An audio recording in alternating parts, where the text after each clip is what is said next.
in. First I broke it with a punch, and then this other kid pushed it in, and then he went in, and then I went in, and then I went in, and then 100 billion people went in. New audio from January 6th indicates a leftist plot. Mr. Reagan.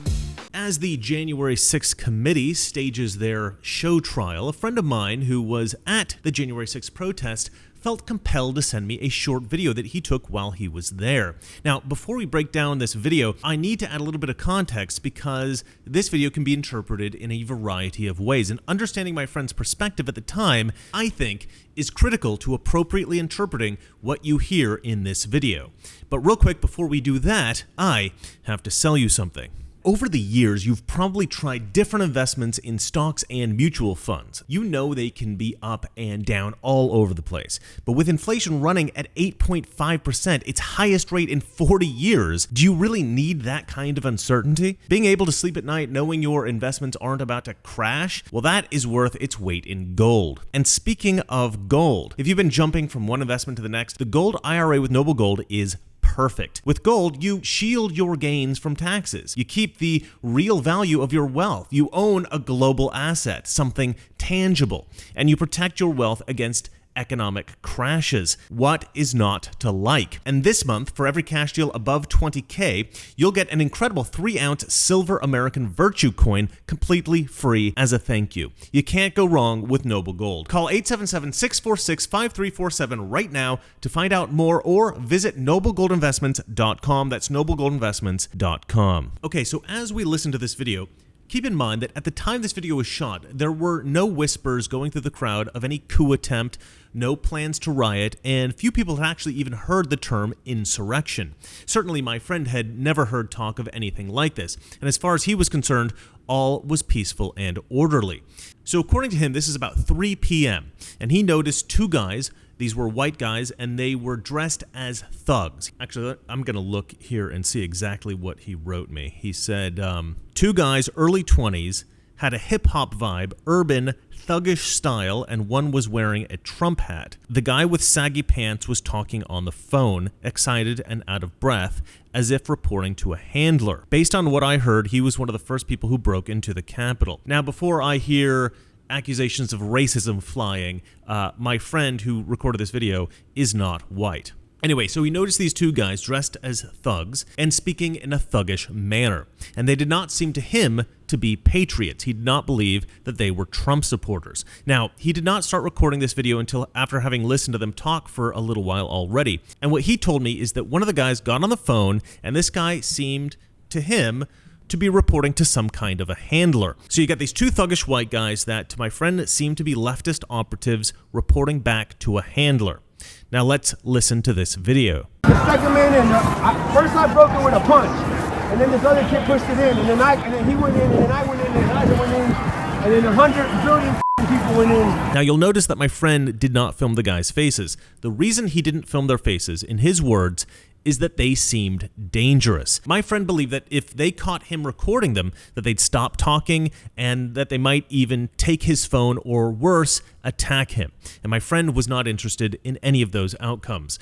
And although this is not recorded on the video, according to my friend who shot this, the guy said the words "mission accomplished" or something to that effect. Specifically, he wrote here, I think I heard him tell the person on the phone that his mission was done. So that's not in the video, but that's something that my friend overheard him say. Mission accomplished, or the mission's done, or something like that. And this is in part why my friend believes that this was the guy reporting back to a handler, and why he believes that this was all a planned agitation. And so why don't we think that these people were Trump supporting patriots? Well, first, my friend did not believe these guys looked like Trump supporters. They looked to my friend like Antifa or leftist thugs who were there to cause trouble. And that's why he started recording the video. And I actually have another friend who was there at the Capitol that day. This guy. They are trying to burn down our Capitol. And I did not come here for that shit. It ain't patriots up there anymore. If you go look, they look like Antifa. They don't look like me. They don't look like you guys. It is time. They are going to be hunting the families down, trying to go home now. They got us here after dark. I see a lot of women. I see a lot of kids. Get your families home. Get out of here. And so while writing the script for this video, I called my friend here and I said, why did you think that Antifa was there? And he said to me that he had been to events in which Antifa had turned up before. And so he knows what Antifa looks like. And in his words, they look like zombies. They have this dead stare that is unmistakable. And a lot of the agitators on January 6th, he said, had that same dead stare. They had that same zombified look. He believes that leftists were there and they were trying to agitate the crowd. But why? Why would leftists try to agitate a crowd of Trump supporters? 3 words: incitement of insurrection. Now, I haven't heard a lot of people talk about the actual ramifications of being convicted of the specific crime of incitement of insurrection. But I have actually read the code myself, and one of the consequences of being convicted of this very specific crime is that you are forbidden from ever running for president. And so it makes sense that this would be a crime that the Democrats would try to frame Donald Trump for. And so this is how I imagine things went. I think that Trump is such a threat to the establishment that at some point Pelosi and the other swamp dwellers, they drew up a list of the various laws that would ban Trump from ever running for president ever again. I imagine that they probably had a few plans to try to frame him for a few different kinds of things, but the January 6th protest, they thought, gave them the best shot. So I believe that as soon as this protest was announced, they started plotting to insert agitators and to try to ignite some kind of violent surge at the Capitol. Donald Trump actually offered National Guard protection, but of course this would have completely derailed the plan, so Nancy Pelosi rejected this. I believe that this is also why there were so few Capitol Police officers there at the Capitol that day. And I also believe that it's why the Capitol Police officers who were there eventually stood down and ushered the protesters into the Capitol. Police are squabbling with protesters. Oh, there we go.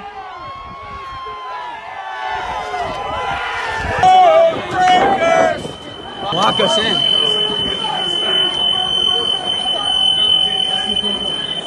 You can disagree with it, but respect it.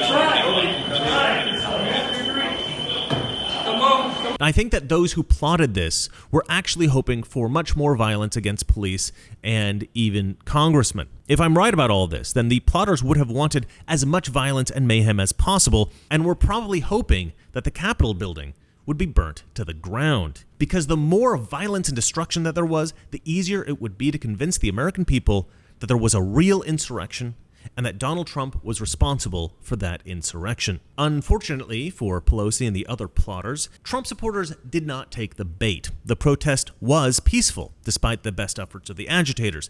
One of my friends even suggested that he believes that the killing of Ashley Babbitt may have been done to cause the crowd to erupt. In any case, I'm convinced that most of the tussles with officers were done by leftist agitators. And we know that there were agitators there, and we know that these agitators were not Trump supporters. We know that the left-wing radical activist John Sullivan was there, for instance, encouraging violence and encouraging protesters to burn down the Capitol. And John Sullivan was tried and convicted, but has faced almost no prison time, unlike just about everybody else who has been targeted for prosecution, and he has reportedly even violated the conditions of his release without any apparent consequence. We also know about Ray Epps. Ray Epps is the most notorious agitator of the January 6th protest. He's on video whispering to somebody just before that person tries to push down a barricade and force his way past Capitol Police officers. This was video shot by my friend Elijah Schaefer, but that is video that I can't show you without YouTube taking this video down. But you can find compilations of Ray Epps calling for protesters to go into the Capitol, and protesters around him shouting him down with chants of "Fed, Fed, Fed." Everybody knew that Ray Epps was trying to agitate the crowd and get Trump supporters in trouble, either legal trouble or simply to give left-wing media outlets material to use as propaganda to cast Trump supporters as dangerous. Again, at the time, very few people were familiar with the term insurrection. We didn't know that this was the plan. Now, I believe this was clearly the plan from the beginning. Now, we still don't know who Ray Epps was working for, if he was working with a private outside leftist organization or with the FBI, or if he was working directly for Nancy Pelosi or some other Democrat in government. This is unclear. But what we do know is that the FBI suspiciously took him off their wanted list, and then he was praised by the degenerate rhino Adam Kinzinger as just being an all-around awesome dude. And he has, inexplicably, received some kind of general immunity to investigation and prosecution, despite being the most obvious instigator of rioting on January 6th. And so we know there were leftist instigators there, and the evidence is clear, I believe, that this whole incitement of insurrection accusation was planned long before January 6th. And so, in a way, an insurrection has been attempted here, but it wasn't attempted by conservatives. This whole thing is a con, and although the con didn't go entirely according to plan, the Democrats are still trying to get something out of it. It's been reported that the January 6th committee has just subpoenaed William Stepien. Now, William Stepien just happens to be the campaign manager of Liz Cheney's primary political opponent, Harriet Hageman. Harriet Hageman is obliterating Liz Cheney in the polls, and so it's rather convenient that her campaign manager has been called to testify publicly at the January 6th show trial. The feds have also arrested a Republican politician, Ryan Kelly. Kelly is running for governor of Michigan against Gretchen Whitmer. And so it looks like this witch hunt is being exploited in every way Democrats can think up in order to gain as many corrupt advantages as possible. But these are all just additional benefits. The primary goal of the January 6th committee is to keep Donald Trump from running in 2024. As I said before, being forbidden from running for president is a specific consequence of anyone convicted of incitement of insurrection. And that is why they use that rhetoric. That's why they rejected the National Guard troops, and that's why there were so few Capitol Police officers at the Capitol on January 6th. And it's also why those officers stood down and ushered protesters into the Capitol. This was the plan from the beginning. Keep Trump from running again in 2024. Now, I don't see how this can actually work. The Democrats will certainly be able to, officially declare that Trump incited an insurrection. I'm sure that they're going to do that. And they might even be able to convince many of their voters that this is true. But Trump will need to be convicted of incitement of insurrection in a court of law. He can't just be convicted by Congress. The most they can hope for is to convict him in the court of public opinion, and I don't even think that's going to happen. This is a long-term con that's headed straight toward a dead end. It's like the Russian collusion hoax. It's a nearsighted plan with no end game in mind. It's actually worse than the Russian collusion hoax because Russian collusion was actually intended to open Trump up to a thorough investigation out of which other crimes might be discovered. The plan was that after those other crimes were discovered, the narrative would shift and everybody would just forget the accusations of Russian collusion. Of course, no other crimes were discovered, and so the Russian collusion con eventually came to its inevitable dead end. But this new con, the incitement of insurrection con, well, that has to live and die by Trump's actual guilt. And Trump is very obviously not guilty. The accusation is patently absurd. And so I don't think there's any chance that this accusation will effectively stop Trump from running for president in 2024. But what Democrats learned from the Russian collusion con was that their most gullible voters will always believe these absurd accusations even after they're disproven. And so perhaps they think that these big lie cons are worth it, even though they know their most ambitious goals will fail. Democrats are con artists. Their marks are gullible Democrat voters, but the true victims are the American people. Well, that's it for me, and remember, it's not that our liberal friends are ignorant, it's just that they know so much that is not so. Good night. We're at war with the most dangerous enemy that has ever faced mankind in his long climb from the swamp to the stars. And it's been said if we lose that war, and in so doing lose this way of freedom of ours, history will record with the greatest astonishment that those who had the most to lose did the least to prevent its happening.